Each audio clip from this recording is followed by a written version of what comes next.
Hi, everybody. I'm here with my sister queen, Shante. Shante and I met, oh gosh, it'll be going on 2 years, I think, this next year.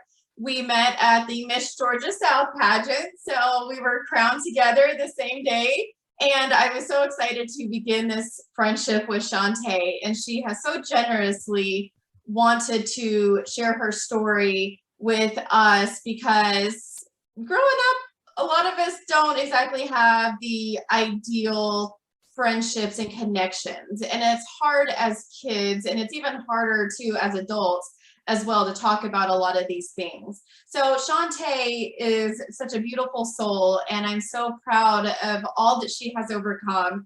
So I am going to turn it over to Shante to introduce herself, and then we'll get into your story. I'm Shante. I'm the North to Miss Lindsay South. Going back for that South next year, though. That's right. That's right. Of course. So tell us a little bit about you, Shante. I am a mom of 3, newly engaged. Hey, congratulations. And I am literally like a mom. Like I just do everything I can to be the best mom. And part of that is doing pageants to make me a better mom. And yeah, that's like literally me. And then that was a part of doing the pageants, was to separate that and having my time to just be me. Mm-hmm. And it's been an amazing journey to actually go with the pageants by myself. And now, after winning, getting to take my boo with me. It's literally been like, I'm a crybaby. So it's been like a fairy tale, but like to a very long story. For sure. For sure.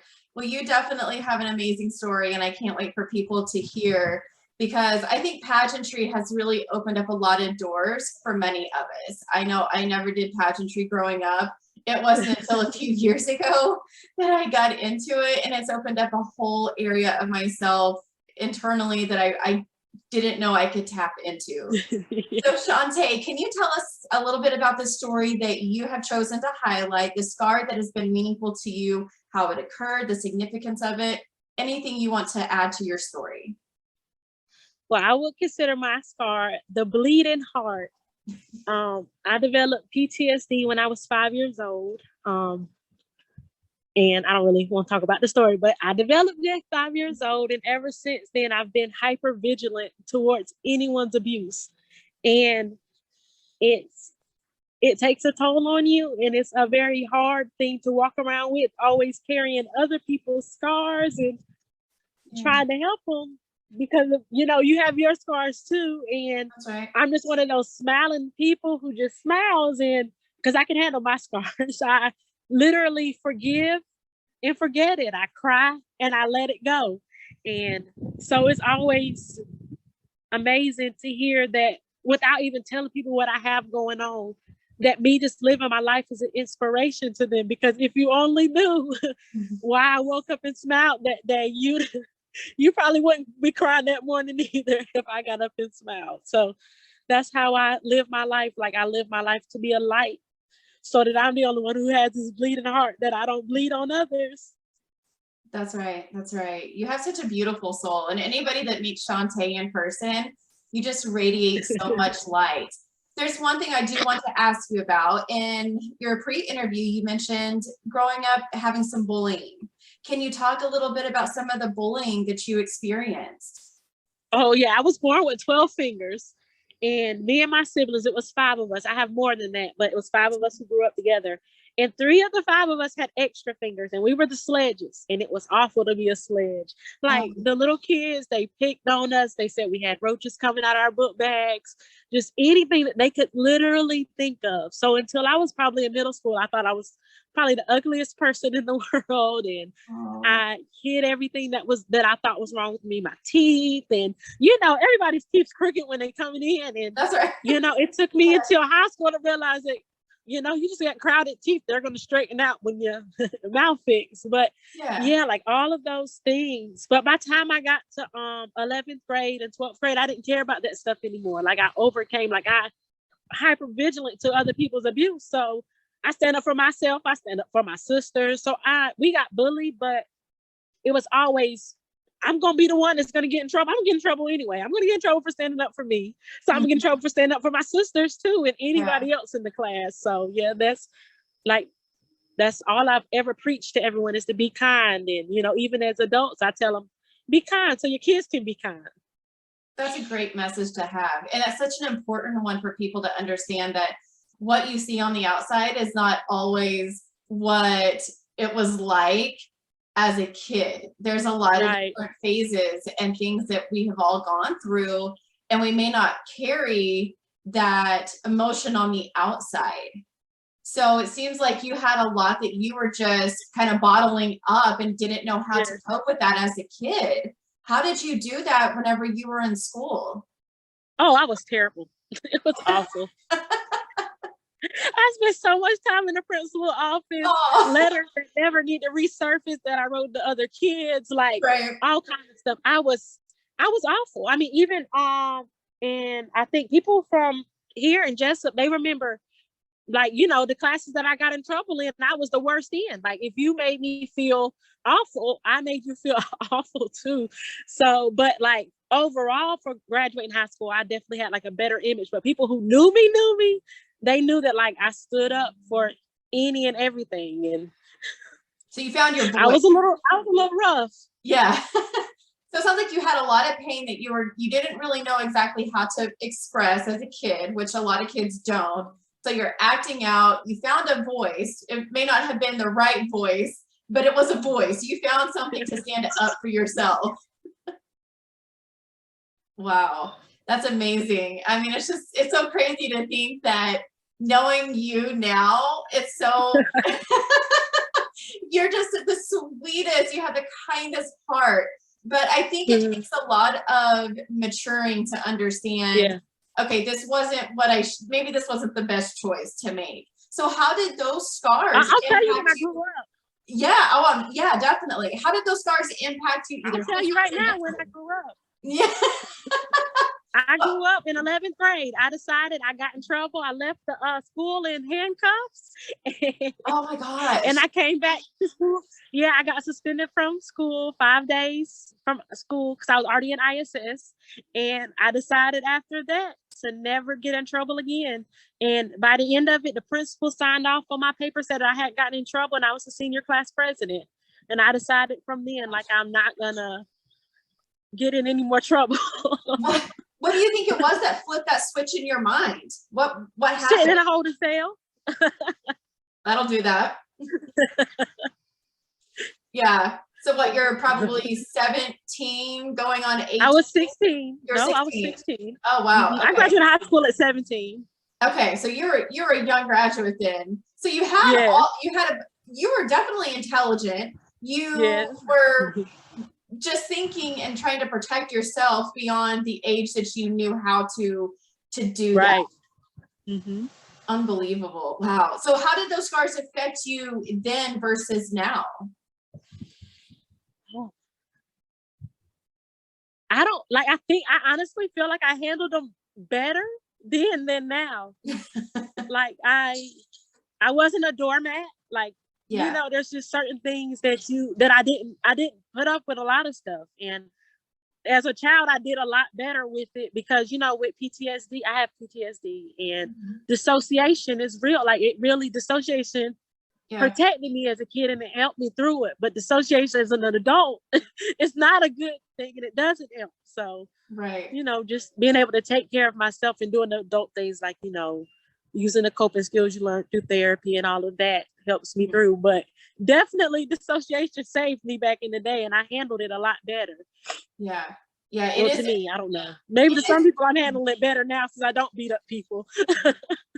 It is a protective mechanism. That's for sure. Yeah. It is a protective thing. Your brain does something to dissociate from the trauma that you're experiencing as a child because you're just not in that space to understand and conceptualize. So your brain does what it has to do to protect you.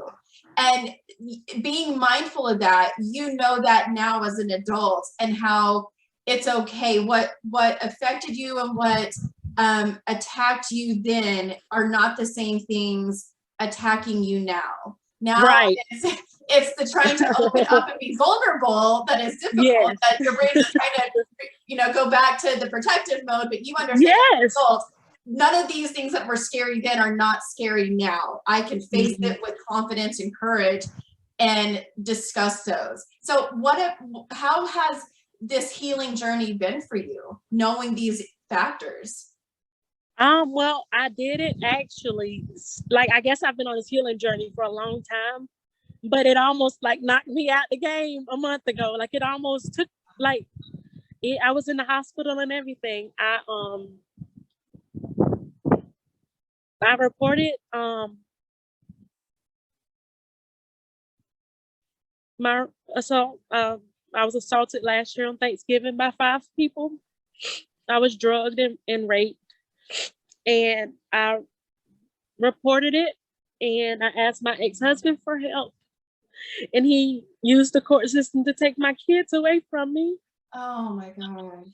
Yeah, so yeah, like I told you, like I live, breathe being a mom. And that Sunday that I competed in the pageant and y'all saw me, that had just happened. The judge hadn't ruled yet, but I had already got the notice that it was gonna happen. So oh my gosh. I could, and then what happened? I went to court and I ended up in the hospital the next day. But like I literally, and not that it's a bad thing, but like there was nobody to pick me up from the hospital. Like nobody. I called everybody I could, and literally nobody could get me. Like somebody came and got my son and took him to the babysitter.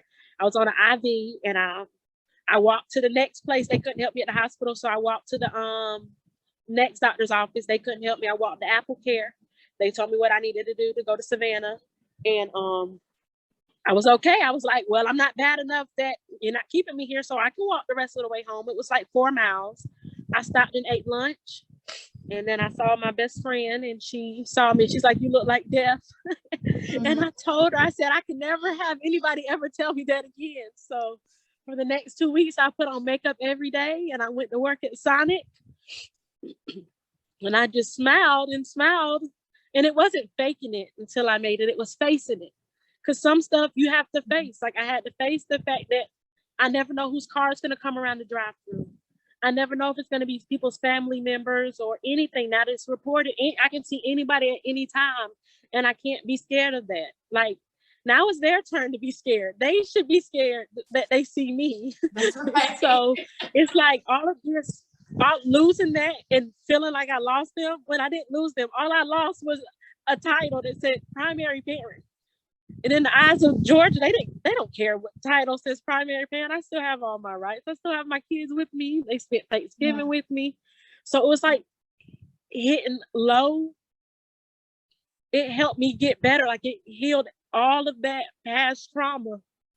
And I know it's still going to be a healing process, but I'm not bleeding on my kids. And I've never bled on them.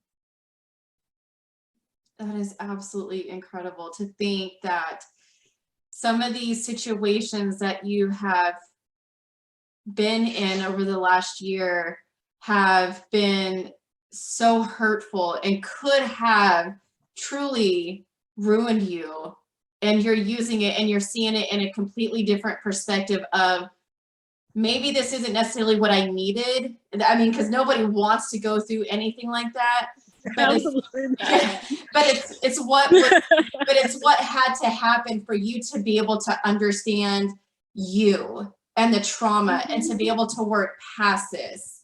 So what is your perspective like of everything now? I mean, we're a year since last year. Where do you feel like you were at last year compared to this year? So last year I was naive. I saw I always sit back and see like the good and bad in everyone. I don't judge every book by the cover, but I realized that like you're supposed to be like that, but once people show you, you're supposed to believe them. Like you're supposed to believe the signs that people show you, and you can't always project like that I see both sides of people. I can't project myself on people all the time. Like I have on rose-colored glasses a lot of the time because I project how I would do things on other people. And there's only one Shante. Most people wouldn't see things the way I see it. Even this heartbreak, like I can still be positive. Like I'm pretty sure only I could see this as a positive. Like I don't think anybody else in the world, and that's what makes me me. So I can't keep projecting my rose-colored glasses on people. Like I have to really see things for what it is and not be bitter or cold-hearted, and don't let these hardships turn me into somebody else, because me being me is what's always going to make me win at the end. Yeah. Like I'm always everything is going to work out because I've always been a good person. And I've always done the right thing. So no matter the hardships, like I just keep doing the right thing through it, and the next judge will see it, or the next person will see it, Absolutely. Well, I can tell you as a judge, I definitely saw it. I could see it on stage. It's just your amazing beauty inside and out, just radiating, and just knowing that. And it's so different. It's so different. Like this is a strong woman. This is a badass woman that has been through shit and can come out better than before. Because for some people, it may worsen their heart or their mind, but not for you. Not for you. Yeah. You are using your story to be able to inspire and encourage somebody else who needs to hear this. Because what you got through is not easy. It is not easy at all. What message would you give to another mama who's experiencing something similar? Keep doing the right thing. If your kids are happy, just keep them happy, because it's gonna end. Like literally go find the book, Meet Me at the Moon, and read it to your babies every day before anything happens, so that they have that story that when we're apart, whether it's for a weekend or for weeks or months, you go out to that moon and you look at it, and eventually one of them times that y'all are missing each other, y'all will be looking at the moon at the same time. Oh, that's so sweet. And what about somebody who maybe it could be an adult or a young girl or boy who's experiencing bullying? What message would you want to tell them? You stand up for yourself, but keep your hands to yourself, because it's true. Like stand up for yourself, but keep your hands to yourself, because you're going to be the one that gets in trouble. It's going to be you, and you're going to be the one swinging and looking crazy. And you are right, but kill them with kindness. Stand up for yourself, let them know. And then, hey, you find out maybe the next week and say, hey, what's your problem with me? Like, I actually remember something about them that you like about them, that you was like, dang, I like them before he did this to me. And tell them, like, hey, I used to want to hang out with you until you did that. And you might have made that bully not be a bully anymore. Right. So just all of the kind things that we've taught each other, we teach our kids, and that we're taught in elementary school, like just be that kind person, and maybe you can change that bully. And maybe you can't. But one day that bully gonna find somebody bigger and badder. That's right. That'll change them. But don't you be that bigger and badder person. You be the kind person. Who knows? It could be you, and that encounter with that person may not change them right then and there, but it could change them years down the road. And they may remember that encounter. So fight them with kindness and love. That's the best way. Kill them with kindness.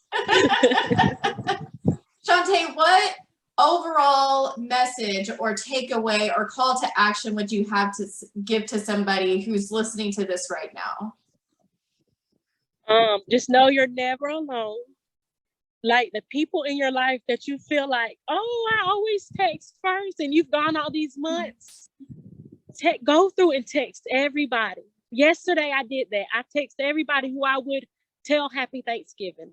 Just in my phone, I didn't do Messenger. I just tried something, and I text everybody Happy Thanksgiving, and every single person I text Happy Thanksgiving texts back. Oh, that's amazing. So sometimes you never know who you depend, like who will be there for you. And sometimes you just need to be there for them. Sometimes they get that message and it's like, dang, I ain't talked to you in 3 months and you thought about me today to tell me happy Thanksgiving. Like, you never know when that person will be this person you need. Yeah. And don't do it because you're going to need people. Do it because you really care about that person. If it's somebody you scroll down and you look through your text messages, go back to last Thanksgiving. Anybody you haven't texted since last Thanksgiving, text them happy Thanksgiving or Christmas since it's coming up, and go into the new year a new way. Like, take those people with you, and people will text you randomly. You can add them in too. Like, you never know what part of your village you're going to need. That's and right. If their name got saved in your phone, they're part of your village for some reason. That's right. Never underestimate the power of reaching out to somebody. It can definitely move mountains. Oh, Shante, yes. Thank you so much for sharing your story with us today. It has been phenomenal. I know it's been an emotional roller coaster for you. And we wish you the absolute best. You know, if you ever need anything, I'm always here for you as a sister, as a queen. We're in this together. So never feel like you don't have somebody in your corner, because I can absolutely tell you, you got me always. Yes, oh, I know.